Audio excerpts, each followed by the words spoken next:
para a gente estudar a palavra de Deus? Senhor Deus, agora, Senhor, vamos abrir a Tua palavra, vamos estudar esse tema maravilhoso que o Senhor quer nos revelar hoje. Pedimos que o Senhor abra o nosso coração, a nossa mente e use-nos, Senhor, para Ti, em nome de Jesus. Amém. Bom, gente, nós já estamos chegando no final do ano e no final do ano nós temos algumas festas, algumas festividades e é uma época que as pessoas costumam ganhar muitos presentes. É uma época que as pessoas costumam ganhar muitos presentes. Quem é que gosta de ganhar presentes? Todo mundo gosta, né? Pois é. Na Bíblia, Deus promete dar vários presentes a nós. Esses presentes que Deus promete dar, a gente chama de bênçãos. E em vários livros da Bíblia, Deus promete dar bênçãos aos seres humanos. Só que o livro da Bíblia que Deus promete dar as bênçãos mais bonitas, as bênçãos mais belas, é um livro que as pessoas evitam ler. É um livro que as pessoas acham difícil, é um livro que as pessoas acham assustador. E é nesse livro que Deus tem as promessas e as bênçãos mais bonitas que Deus tem para dar a cada um de nós.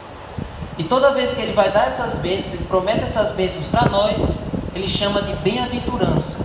Ele chama assim: bem-aventurada é a pessoa que faz isso e isso.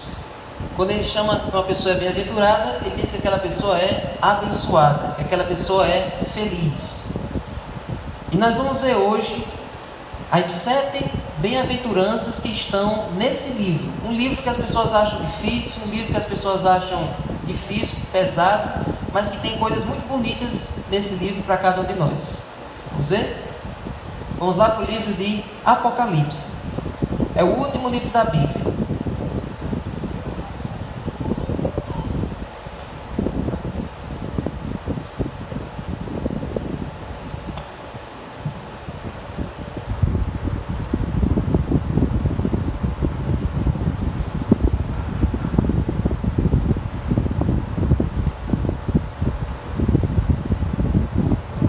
Apocalipse capítulo 1, nós encontramos já a primeira promessa, a primeira bênção que Deus promete dar aos leitores desse livro. Apocalipse capítulo 1, versículo 3. Vamos ler? Bem-aventurado aquele que lê, e bem-aventurados aqueles que ouvem as palavras da profecia e guardam as coisas nela escritas, pois o tempo está próximo. Amém. Na Bíblia de vocês, deve estar no plural, no começo aí do verso. Na minha está no singular, na minha diz: bem-aventurado aquele que lê. Na de vocês deve estar: bem-aventurado aqueles que leem. Mas por que aqui nessa versão eles colocaram aquele que lê?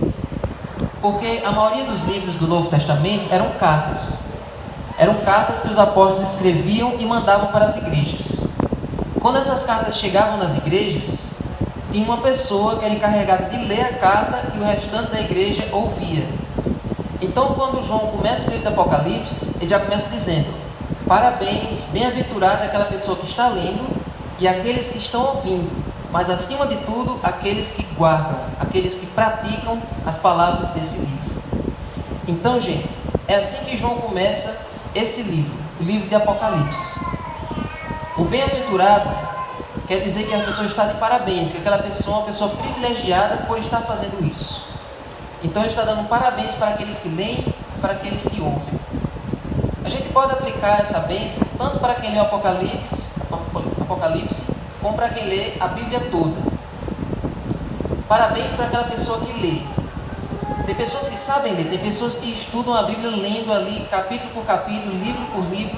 Tem pessoas que têm o dom da leitura. E a gente sabe que quando a gente lê a Bíblia, a gente vai aprendendo coisas novas. A gente vai se identificando com os personagens, conhecendo as histórias, conhecendo os ensinamentos.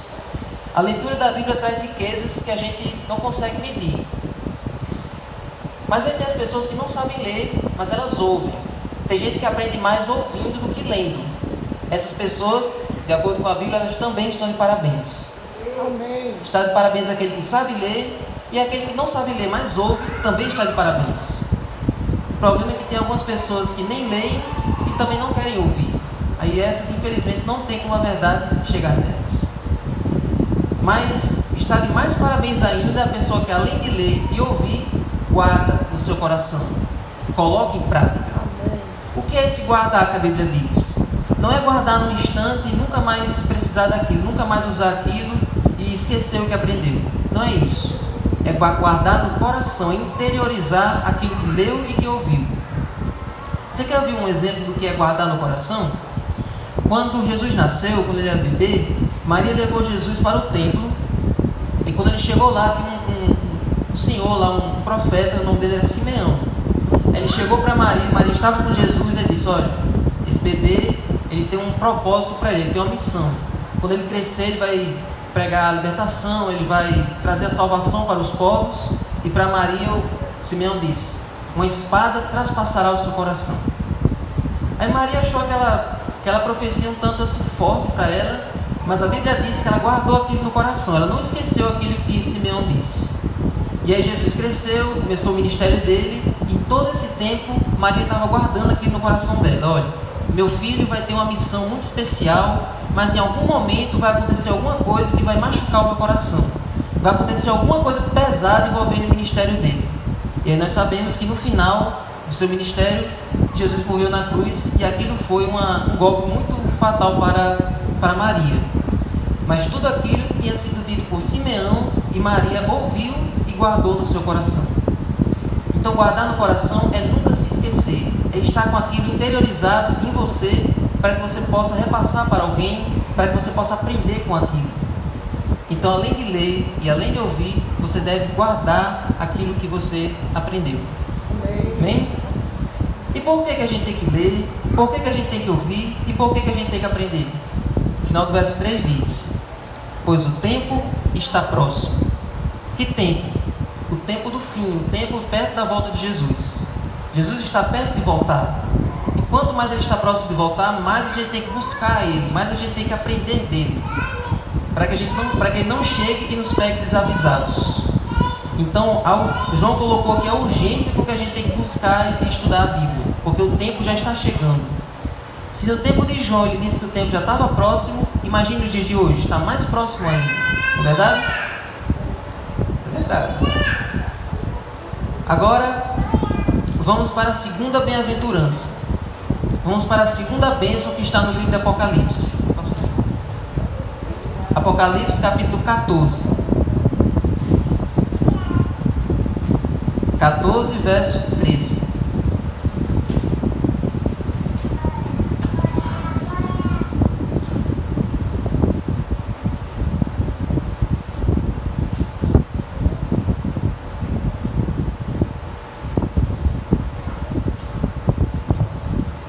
Apocalipse 14, versículo 13.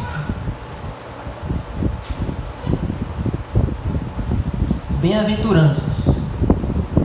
Bem-aventurado aquele, e assim por diante. O que é bem-aventurado? Que a pessoa está de parabéns, que aquela pessoa é sortuda, que aquela pessoa é privilegiada. Vamos ler? Então ouvi uma voz do céu dizendo: escreve, bem-aventurados os mortos que desde agora morrem no Senhor. Sim, diz o Espírito, para que descansem das suas fadigas, pois as suas obras os acompanham. Amém. Amém? Então a segunda bênção é: bem-aventurado aqueles que desde agora morrem no Senhor. Essa profecia aqui, essa bênção, ela foi muito especial para as pessoas que ouviram João nesse momento. Por quê?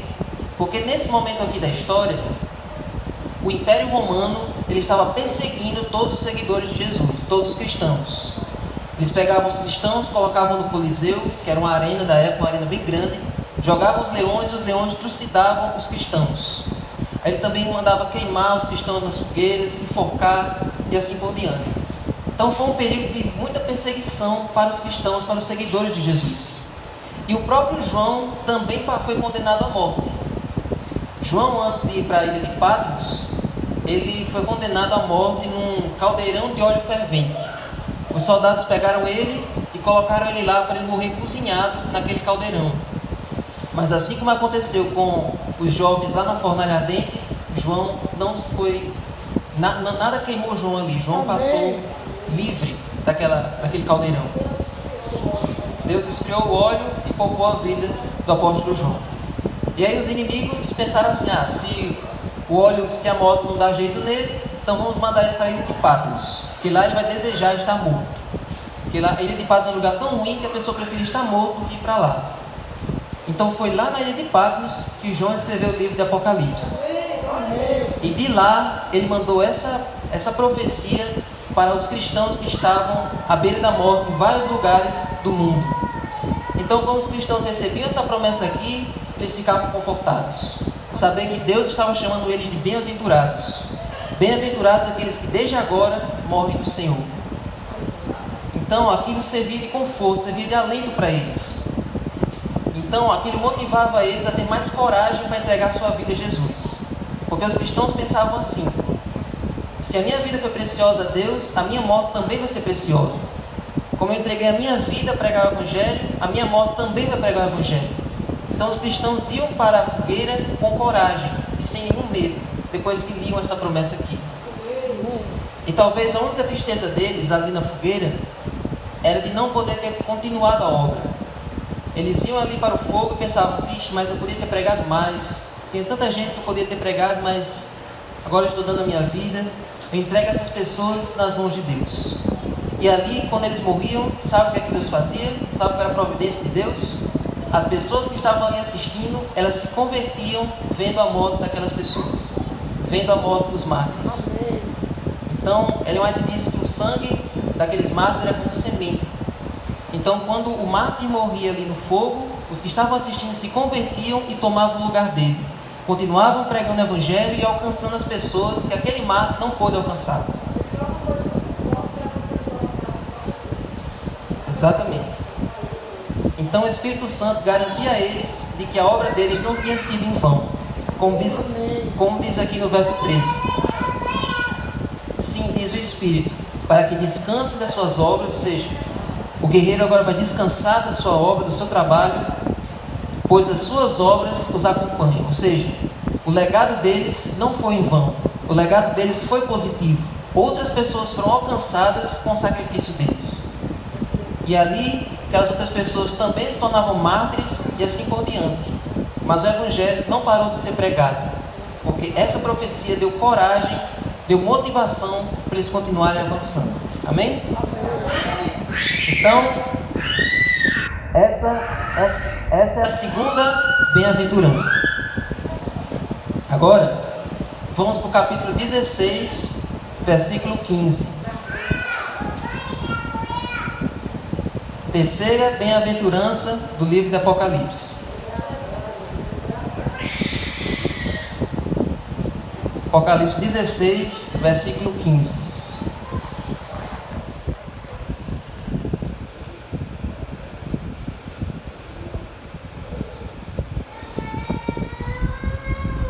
Pode ler, na mesma página. Vamos ler? Eis que venho como vem um ladrão. Quem está dizendo isso? Jesus. Bem-aventurado aquele que vigia e guarda as suas vestes, para que não ande nu e não se veja a sua vergonha. O que significa vestes? Alguns aqui talvez não saibam, mas o livro de Apocalipse, como é um livro profético, nem tudo que está nele é literal. Tem coisas que são simbólicas. Então a gente tem que entender os símbolos comparando os textos. Então, para a gente entender o que é vestes, vamos para o capítulo 19, versículo 8. Finalzinho do versículo 8. Diz assim: porque o linho finíssimo são os atos de justiça dos santos. Finalzinho do verso 8. Então, vestes, roupas, em profecia, representam o caráter, representam a sua conduta, a sua natureza. E lá no capítulo 16, o que é que Jesus diz? Versículo 15. Ele diz assim: bem-aventurado aquele que vigia, aquele que está alerta e que guarda as suas vestes para que não ande nu. Ou seja, a pessoa que está alerta com a situação que nós estamos vivendo e que guarda o seu caráter para não se contaminar. Bem-aventurado aquele que vigia. Em que contexto essa profecia está? Se você olhar o capítulo 16, você vê que essa bem-aventurança aqui, ela não está num contexto feliz, ela está num contexto um tanto pesado. Olha aí, se você der uma boa olhada no capítulo 16, o que é que você vê aí? Você vê as 7 pragas. As 7 pragas, um dia nós vamos estudar isso aqui na igreja, mas vão ser os 7 últimos juízos de Deus sobre a terra. 7 últimos castigos sobre aqueles que permanecerem desobedientes. Então, essa bem-aventurança está inserida nesse contexto das 7 pragas. E as 7 pragas vão cair sobre quem? Vamos voltar lá para o capítulo 14. As 7 pragas vão cair sobre as pessoas que não derem ouvido, ou seja, que não acreditarem nisso que nós vamos ler agora. Capítulo 14, versículo 7. Diz assim, o 6 e o 7. Vi outro anjo voando pelo meio do céu, tendo um evangelho eterno para pregar aos que habitam na terra, e a cada nação, tribo, língua e povo, dizendo com voz forte: temei a Deus e dai-lhe glória, pois é chegada a hora do seu juízo. E adorai aquele que fez o céu, a terra, o mar e as fontes das águas. Amém. Essa aqui é a primeira mensagem angélica. O que é isso? É uma mensagem que é urgente para nós pregarmos hoje. E o que é que essa mensagem disse aqui?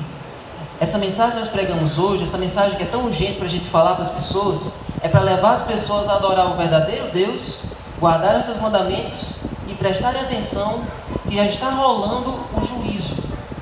O que é o juízo? É um julgamento de cada pessoa. Deus já está passando os casos de cada pessoa lá no céu. E agora, nessa fase do juízo que nós estamos passando agora, está passando o nosso nome. Está passando a vida de cada um de nós. Se a gente tiver consciência disso, a gente começa a vigiar mais o nosso caráter, como Jesus disse. Eu não sei se vocês já tiveram a infelicidade de ser réus no julgamento. Mas imagine que uma pessoa que é réu no julgamento, enquanto está rolando o processo, ela não fica em paz. Ela fica toda a vida naquela tensão para ver se ela vai ser absolvida no final, se o advogado vai fazer um bom trabalho. Não é verdade? O réu passa o tempo todo do processo ali, agoniado, em angústia, para o caso dele ser resolvido, para ele sair inocente no final. Então, como é que a gente deve ficar sabendo que está rolando um juízo nesse momento? Será que é para a gente ficar com medo o tempo todo desse juízo? Será que é para a gente também ficar agoniado como os réus daqui da terra ficam? Como é que a gente deve ficar? Você já sabe, né? Mas nós vamos conferir. Tem uma coisa que nos leva a não ter medo do juízo de Deus, que nos leva a não olhar para o juízo de Deus como uma coisa ruim. Vamos ver? 1 João 1,9 ou 2,1.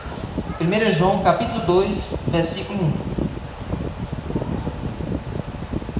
Tem uma coisa muito especial que faz a gente não ter medo do juízo de Deus.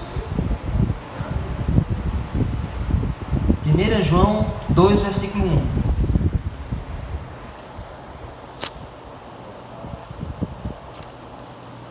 O que diz em 1 João 2,1? 1 João 2,1 é um pouquinho antes do Apocalipse. É um livro pequeno, mas muito importante. Meus filhinhos, estas coisas vos escrevo para que não pequeis. Se todavia alguém pecar, temos um advogado junto ao Pai, Jesus Cristo, o justo. Amém. O segredo para a gente não ter medo do juízo é saber que a gente tem um advogado competente, que pode nos inocentar, que pode nos conduzir nesse juízo e nos salvar. Amém? Esse é o nosso advogado. Então a gente não precisa ter medo, mas nós também não devemos ficar relaxados nesse juízo. Porque para a gente ser absolvido, para a gente ser inocentado, para o nosso advogado poder trabalhar por nós, nós devemos confiar nele e confessar nossos pecados para ele todos os dias. Ele não pode nos absolver se nós temos pecados que nós não abandonamos. Ele não pode nos salvar se a gente ainda gosta do pecado. Ele não pode fazer uma coisa contra a nossa vontade. Quando a nossa vontade estiver alinhada com a dele, aí sim ele pode trabalhar em nosso favor. Então, o juízo não é para ter medo, mas é para nós ficarmos alerta com o que está acontecendo. O nosso nome está passando diante de Deus. E como está o nosso caráter? Então, uma coisa muito importante que nós devemos lembrar, voltando lá para o capítulo 16 de Apocalipse, é que ele falou das vestes. Já que, não sei se vocês sabem, mas as nossas vestes, de acordo com a Bíblia, nosso caráter, ele é sujo. E por que nosso caráter é sujo? Por causa do pecado. Nós já nascemos sujos, nossa veste já nasce suja quando a gente nasce, nós já somos pecadores. Então, como é que a gente vai ter uma veste limpa diante de Deus sem que nossas vestes já são sujas por natureza? Jesus contou uma história que mostra justamente isso. Mateus capítulo 22. Deixe marcado Apocalipse, nós vamos voltar para ele. Mas vamos lá para Mateus 22. Jesus conta uma história sobre vestes, que vale a pena a gente prestar atenção.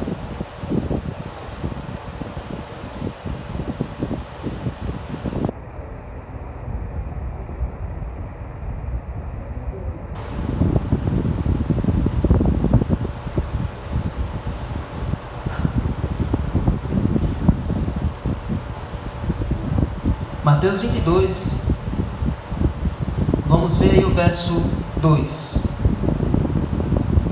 e 3. Diz assim: o reino dos céus é semelhante a um rei que preparou uma festa de casamento para o seu filho. Enviou os seus servos a chamar os convidados para a festa, mas estes não quiseram vir. Só explicando o que é essa parábola aqui. Assim como a profecia, a parábola também tem um significado. Aqui Jesus está falando da festa de casamento que vai acontecer no momento da volta de Cristo. Esse rei aqui é o Deus Pai e esse filho aqui é o próprio Jesus. Quando Jesus se encontrar com a igreja, aí sim vai acontecer essa festa de casamento aqui. Mas para convidar as pessoas para essa festa, aí no verso 3, ele nos envia. Ele enviou os servos para chamar os convidados para a festa, mas estes não quiseram vir. Então nós, quando saímos para chamar as pessoas, muitas pessoas não aceitam. São como esses convidados que rejeitaram o convite. E aí o rei fala aqui no verso 4 e 5, que ele já preparou o banquete, que a comida já está pronta, mas os convidados recusaram o convite. E aí no verso 7 e no verso 8, 9 e 10, ele manda chamar todo tipo de gente para essa festa.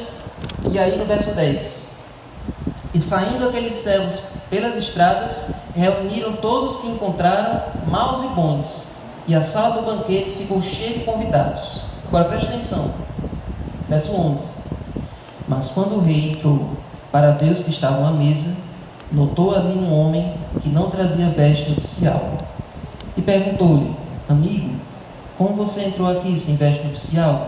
E ele emudeceu.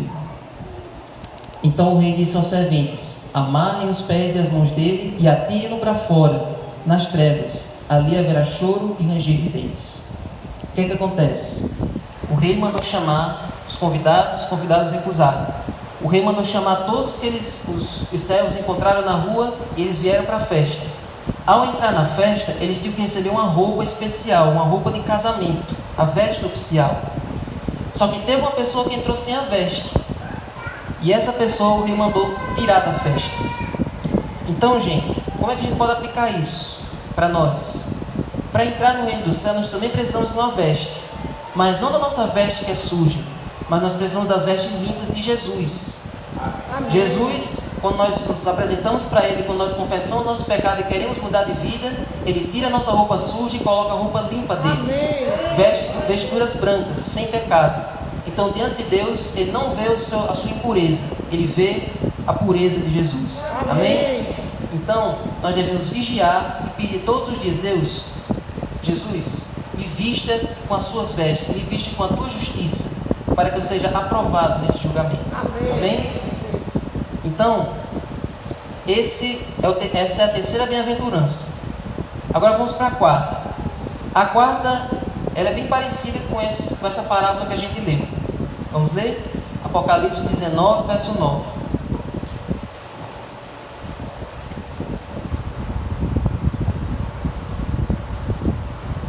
Apocalipse 19, versículo 9.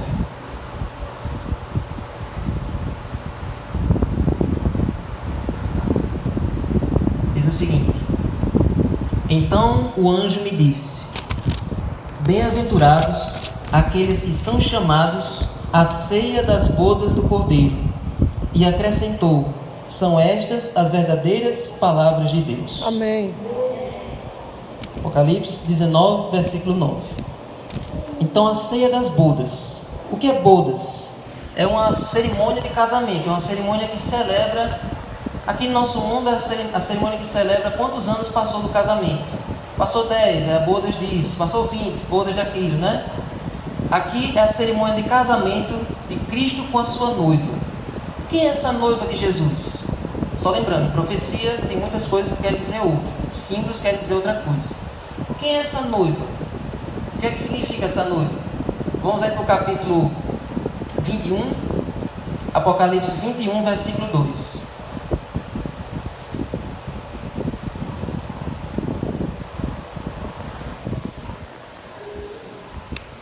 Apocalipse 21, versículo 2.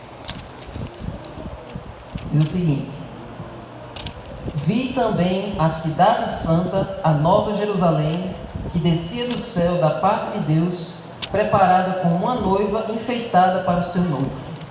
Então, de acordo com a Bíblia, essa noiva representa a cidade santa. É porque tem algumas pessoas aqui que ainda não conhecem, mas a cidade santa vai ser a cidade onde os salvos vão morar por toda a eternidade, aqui, quando Deus restaurar esse mundo e tornar esse mundo um lugar melhor para nós vivermos. Então, a cidade santa é essa noiva. E os convidados para essa festa somos todos nós. Nós somos convidados, nós ajudamos a convidar outros para essa festa. Então, a Bíblia diz que é bem-aventurado aqueles que são convidados e principalmente aqueles que aceitam o convite. Lá na parábola teve uns que foram, mas rejeitaram. Tem outra parábola que Jesus conta que é parecida com aquela, que mostra os convidados dando desculpas para não ir para o casamento. Um apresenta uma desculpa, outro apresenta outra, e aqueles ficaram de fora da bênção. Mas todos nós aqui, eu acredito que nós estamos de parabéns, que nós aceitamos o convite e eu espero encontrar vocês naquela festa. Amém? Então, essa é a quarta bem-aventurança. Já estamos caminhando para o final. Vamos para a quinta? Capítulo 20, versículo 6. Apocalipse capítulo 20, versículo 6. Diz assim: bem-aventurado e santo é aquele que tem parte na primeira ressurreição. Sobre esses, a segunda morte não tem poder ou não tem autoridade. Pelo contrário, serão sacerdotes de Deus e de Cristo e reinarão com ele os 1000 anos. Amém? Amém. Veja como a Bíblia é perfeita, veja como Deus é perfeito. A segunda bem-aventurança que a gente leu dizia assim: bem-aventurados que desde agora morrem no Senhor, para que descansem do seu trabalho e as suas obras não serão esquecidas. Deus não esquece das obras deles. Aquela bem-aventurança trazia um conforto para o presente. Essa traz esperança para o futuro. Amém? Então, quando a gente perde um ente querido, Deus nos conforta agora e nos dá esperança para a gente olhar para o futuro com alegria. Ou seja, a vida daquela pessoa não foi esquecida por Deus, o trabalho dela não foi esquecido por Deus, e o futuro dela também não está esquecido por Deus, porque um dia ela vai voltar à vida. Amém. Um dia ela vai ressuscitar.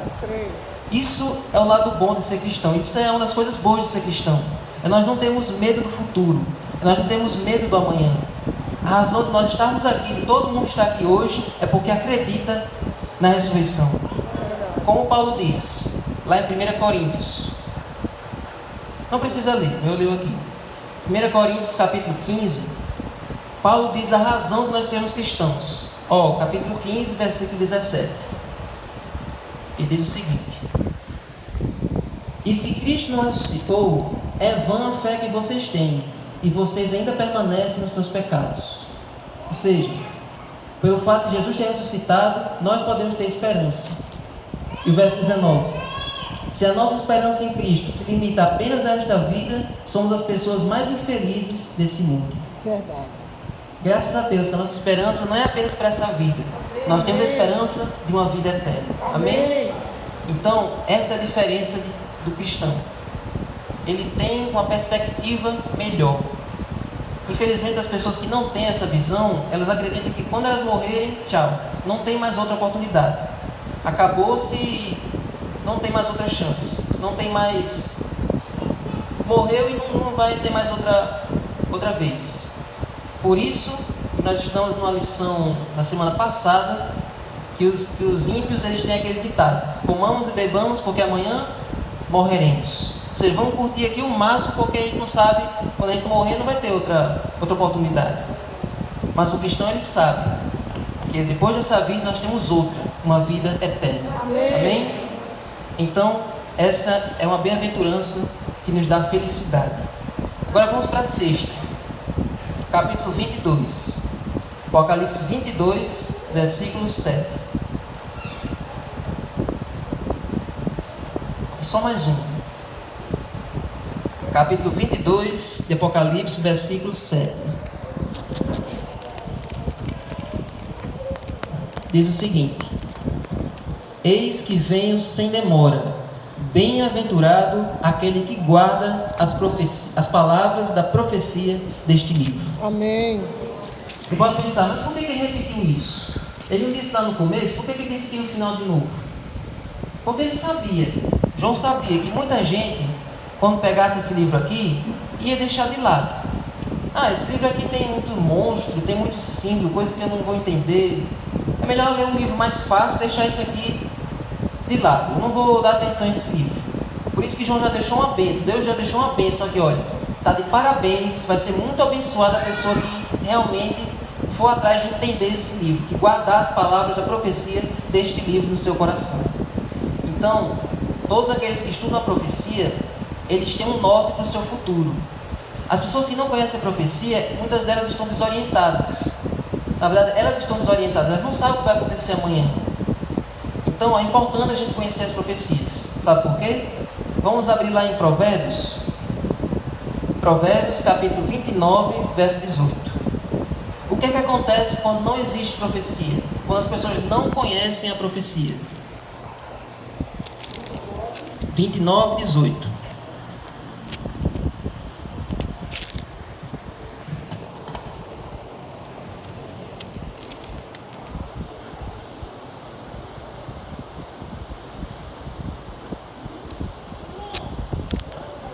Amém? Já achou? Pois é. Provérbios 29, verso 18. Laura já disse amém, que ela já achou. Evelyn também. Vamos ler? Não havendo profecia, o povo se corrompe. Mas o que guarda a lei, esse é feliz. Esse é bem-aventurado. Amém. Quem guarda a profecia, quem vai atrás de conhecer a profecia, fica feliz. Por quê? Porque ele sabe que tudo vai levar a um final feliz. Não sei se vocês têm esse hábito, mas muitas pessoas têm o hábito de, quando vai pegar um livro novo, tem algumas pessoas que já são ansiosas, já vão para o final para ver como o livro termina, para ver se vale a pena ler o livro. Tem gente que tem esse hábito, né? Para ver se o livro vai ter um final feliz ou não. Então a Bíblia, ela é boa justamente por causa disso. Porque a gente já lê a última página e já sabe que tudo vai acabar bem. A gente olha para a nossa realidade e vê tudo desmoronando, mas a gente sabe que no final tudo vai acabar bem para aqueles que vão ficar do lado de Deus. Amém? Então, essa é a nossa certeza. A profecia nos dá esse norte. Ela nos dá uma orientação do que vai acontecer daqui para frente. Felizmente, se a gente não conhecer a profecia, isso vai ser muito perigoso para nós. Porque quando os eventos perto da volta de Jesus começarem a acontecer, vai pegar muita gente de surpresa. Sabe qual a importância da gente prestar atenção nesses eventos, prestar atenção nesses sinais? Vou contar uma história. Tem um imperador romano, o nome dele era Júlio César. Não sei se você já ouviu falar em Júlio César, nesse nome já? Alguns já ouviram falar. Júlio César, ele tinha muita gente que não gostava dele. Vários políticos, vários senadores que não iam com a cara dele. Aí o que foi que eles fizeram? Eles foram para o Senado, todos armados, e mandaram uma mensagem para Júlio César. Júlio César, vem aqui que a gente quer falar com você uma coisa. Mas na verdade eles estavam todos ali fazendo uma armadilha para matar Júlio César. E Júlio César não sabia, ele foi. Enquanto ele estava subindo as escadas, chegou um mensageiro e disse: olha, você toma cuidado porque os senadores não vão com a sua cara. Eles estão todos tentando matar você. Se fosse você, eu tomava cuidado. Se fosse você, eu nem entrava aí. Aí disse, que conversa. Tá vendo que ninguém vai me matar? Tá vendo que ninguém vai me atacar? Eu sou o imperador. Ninguém vai ter essa coragem. E ele pegou, rasgou a carta do mensageiro, mandou o mensageiro embora e entrou. E aí aconteceu o que a gente já espera. Assim que ele entrou, todos os senadores vieram e todos esfaquearam ele. O imperador Júlio César morreu esfaqueado por todos os senadores e pelo filho dele, Brutus. O próprio filho dele foi quem organizou a conspiração e matou ele lá esfaqueado. Olha aí. Isso poderia ter sido evitado se ele tivesse feito o quê? Se ele tivesse dado ouvidos à mensagem daquele rapaz que foi tentar alertar ele enquanto ele estava nas escadas lá do Senado. Você sabe qual é o perigo de a gente rejeitar a profecia? É de a gente chegar e vai ter um momento que o Espírito Santo vai sair da terra, ele não vai mais atuar no ser humano. E infelizmente vai acontecer o que está escrito na profecia lá dos profetas menores, que diz que as pessoas vão de um mar a outro mar procurando a palavra de Deus e não vão achar. Não porque as Bíblias vão evaporar, não porque as Bíblias vão desaparecer, mas é porque o poder que a Bíblia tem hoje, ela tem por causa do Espírito Santo. Amém. E se tirar o Espírito Santo, a Bíblia não vai ter aquele mesmo poder. Então por isso que as pessoas que não buscam hoje, se elas forem tentar buscar naquele momento, não vai ter mais o mesmo efeito. Não vai ter mais o mesmo poder que elas têm se elas buscarem hoje. Então, para não acontecer como aconteceu com Júlio César e com várias pessoas ao longo da história, vamos buscar as profecias. Em 2 Crônicas 20:20 diz assim: creia no Senhor, você estará seguro. Creia nos seus profetas e você vai prosperar. Amém? Vamos terminar? Vamos para a última bem-aventurança. Apocalipse 22. O último capítulo da Bíblia, verso 14. Apocalipse 22, verso 14.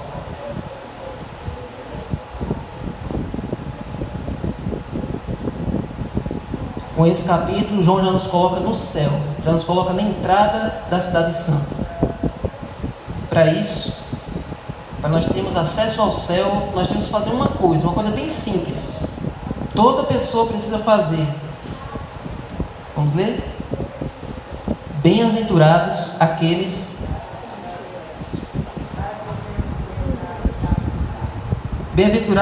que lavam as suas vestes, para que tenham direito à árvore da vida e entrem na cidade pelas portas. Amém? Amém. A sétima bem-aventurança é para aqueles que lavam as suas vestes no sangue de Jesus. Nossas vestes que são sujas, as nossas vestes que estão contaminadas pelo pecado, elas podem ser limpas. Elas podem ser limpas se forem lavadas no sangue de Cristo. Lá do Calvário sai uma fonte onde nós podemos lavar o nosso caráter, onde nós podemos lavar a nossa vida, onde Jesus nos purifica e nos zera, limpa a nossa vida de pecados e nos prepara para o céu. Amém?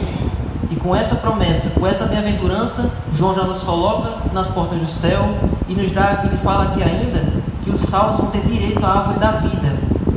Lá no Éden tinha a árvore da vida, só que quando o ser humano pecou, ele não podia continuar lá comendo da árvore da vida, porque senão ele ia ser pecador eternamente. Mas agora, quando Deus restaurar tudo, nós novamente vamos ter acesso a essa árvore da vida e a vida eterna que Deus preparou para nós. Amém? Amém. Viram como o Apocalipse não é um livro para a gente ter medo? Viu como o Apocalipse é um livro para a gente ter felicidade, para a gente ter esperança? Pois é. Então, que essas promessas você possa guardar no seu coração.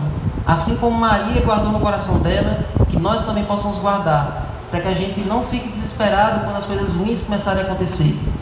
Para que a gente, assim como Jesus disse, quando isso começar a acontecer, que a gente levante a nossa cabeça e nós fiquemos felizes, porque a nossa redenção se aproxima. Amém? Vamos cantar? Vamos ficar de pé?